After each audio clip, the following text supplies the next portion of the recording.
Hi everyone, in this video we're going to be taking a look at our first lesson on the Merchant of Venice, and specifically what we're going to be looking at today is just to get an overview of Act 1 and some of the key characters. Now if you haven't done so already, please could you like and subscribe, it really helps out when you do so. We're going to be releasing a brand new one for the Merchant of Venice every single week.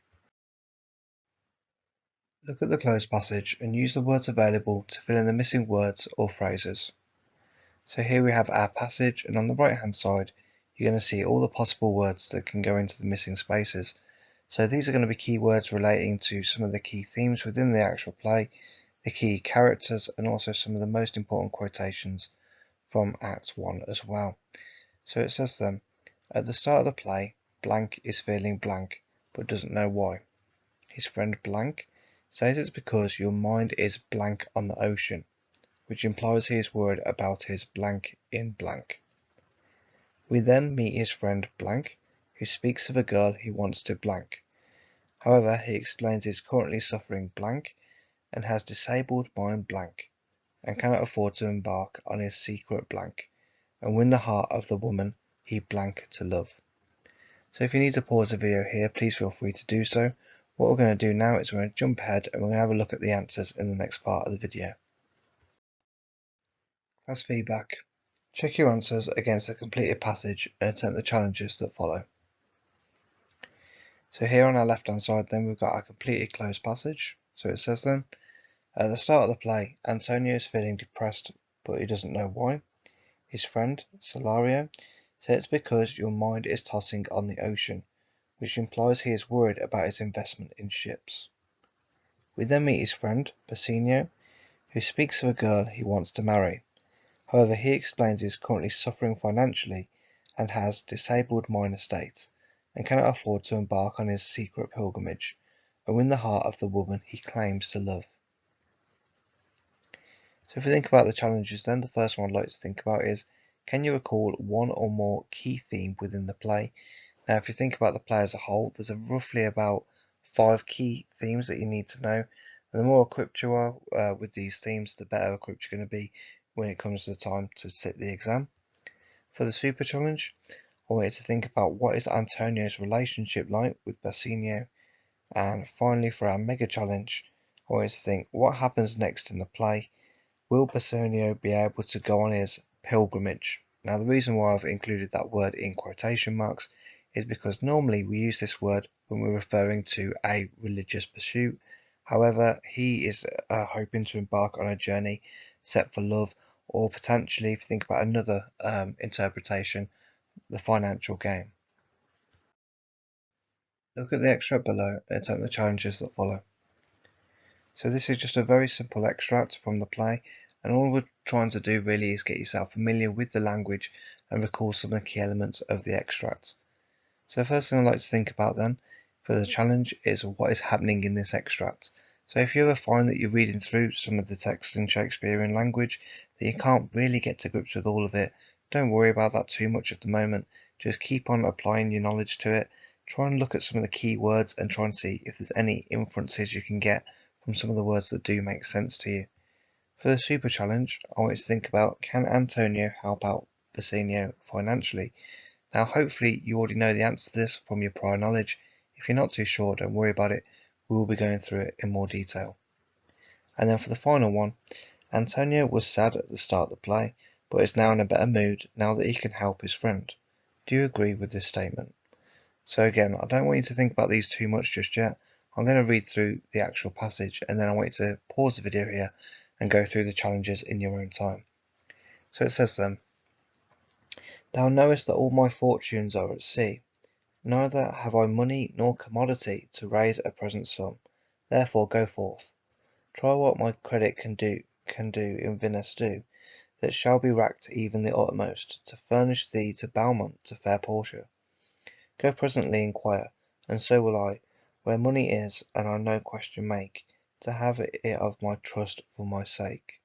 So again, if you want to pause it here and go through at your own time, please feel free to do so. We're now going to jump ahead and go through the annotations in the next part of the video. Class feedback. Check your understanding against the annotated passage.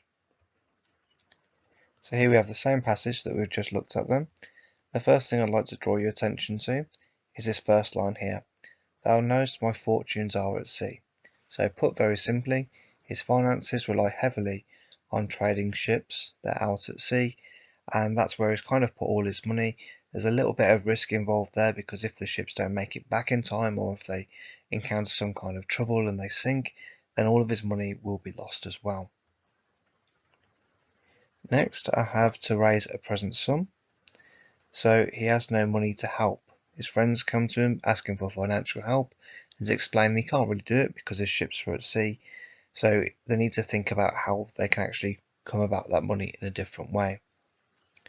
So try what my credit can in Venice do. So essentially what they're talking about is using his reputation, using his name to actually take out a loan in his name.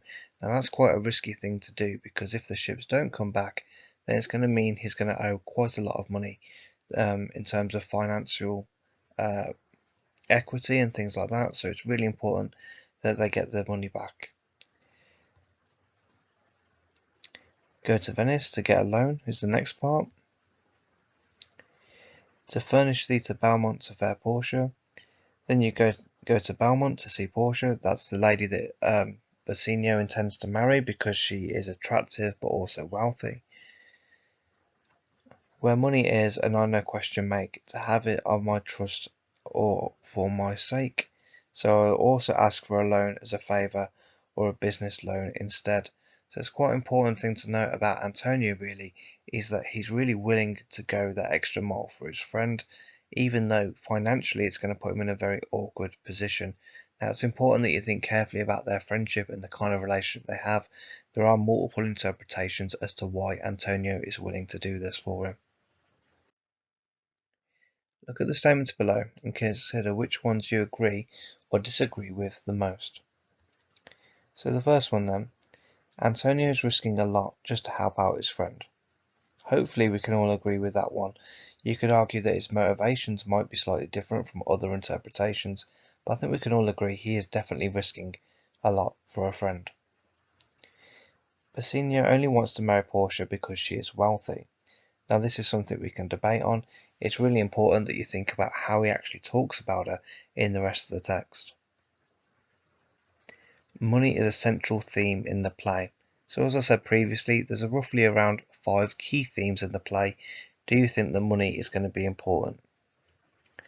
Next we have Bassanio has taken advantage of Antonio's good nature.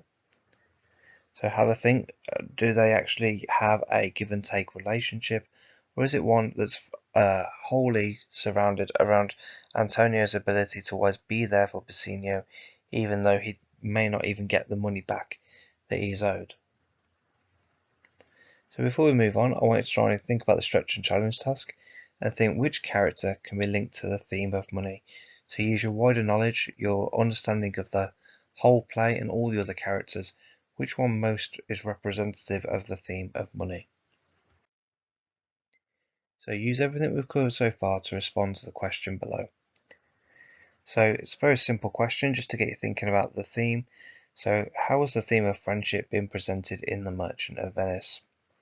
So this is what I'd like to do when you think about that question, is I'd like to consider the following things. So do you think the friendship between Antonio and Bassanio is genuine or just down to the fact that Antonio is able to provide a lot of money? Super challenge, can you recall the paragraph structure needed to respond effectively to the exam question? And the mega challenge, submit your work to be marked either to this channel or to your own teacher. If you're not getting feedback on any work that you produce, then really it is kind of pointless having a go at any kind of exam response because you never know what you're doing well or what you might need to improve upon. Now in terms of our next video, we're going to go through the following things. So we're going to look at another theme and we're going to recall the importance of money in the play. We're going to understand some of the key quotations relating to the theme, and we're going to apply your understanding to an exam style question. If you need any additional help or support, then new videos will be added every single week. Alternatively, check out our partner channel Bookworm Teaching for more lessons and resources on all things English. Thanks for listening guys, and all the best for your work and revision in the future. Bye bye.